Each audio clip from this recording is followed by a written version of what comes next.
केंद्रीय मंत्री रामविलास पासवान के निधन से खाली हुई राज्यसभा की सीट पर नामांकन आज से दाखिल किया जा सकता है। नामांकन पत्र दाखिल करने की आखिरी तारीख 3 दिसंबर है और 4 दिसंबर को उसकी जांच होगी। 5 दिसंबर तक नामांकन वापस लिया जा सकेगा। 14 दिसंबर को सुबह 9 बजे से शाम 4 बजे तक मतदान होने वाला है। मतगणना 14 दिसंबर की शाम में होगी।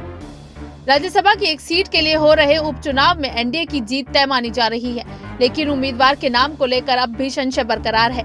वजह चिराग पासवान को लेकर सीएम नीतीश कुमार की पार्टी जनता दल यूनाइटेड का ताजा रुख है।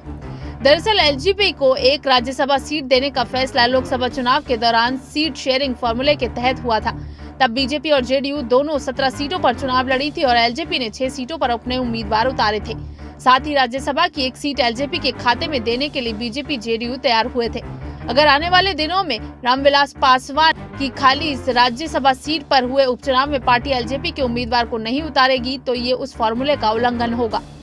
बिहार विधानसभा में जिस तरह से एलजेपी के अध्यक्ष चिराग पासवान ने नीतीश कुमार को टारगेट किया, इससे जेडीयू के नेता बेहद खफा है। माना जा रहा है कि जेडीयू की तरफ से एलजेपी के उम्मीदवार को सपोर्ट नहीं किया जाएगा। दूसरी ओर एनडीए गठबंधन सीटों का गणित भी ऐसा है कि इस एकमात्र सीट को निकालने के लिए किसी भी गठबंधन के पास विधानसभा में बहुमत का होना जरूरी है। सीटों के समीकरण के अनुसार अगर विपक्ष की ओर से भी प्रत्याशी खड़ा कर दिया जाए तो 243 सदस्य विधानसभा में जीत उसी की हो सकती है जिसे प्रथम वरीयता के कम से कम 122 वोट मिलेंगे। ऐसे में हालत यह है कि कोई भी दल अकेले इस अंक के आसपास भी नहीं है। ऐसे में गठबंधन के सहयोगी दलों का साथ जरूरी है। बीजेपी को अपने कोटे की सीट को बचाने के लिए जेडीयू की मदद की दरकार होगी।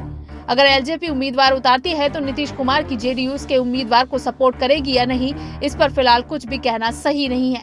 ऐसी संभावना व्यक्त की जा रही है कि राज्यसभा सीट के लिए बीजेपी का कोई सर्वसम्मत चेहरा मैदान में दिख सकता है। ऐसी स्थिति में बीजेपी की विजय तय मानी जा रही है।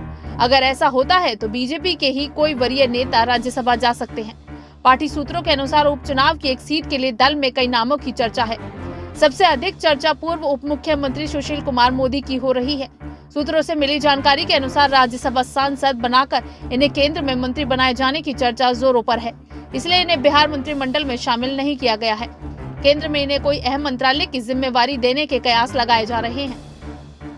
वहीं पूर्व सांसद शाहनवाज हुसैन के नाम की भी काफी चर्चा है। सूत्रों के अनुसार लंबे समय से किसी सदन का सदस्य नहीं रहे शाहनवाज को उपचुनाव के माध्यम से राज्यसभा भेजा जा सकता है।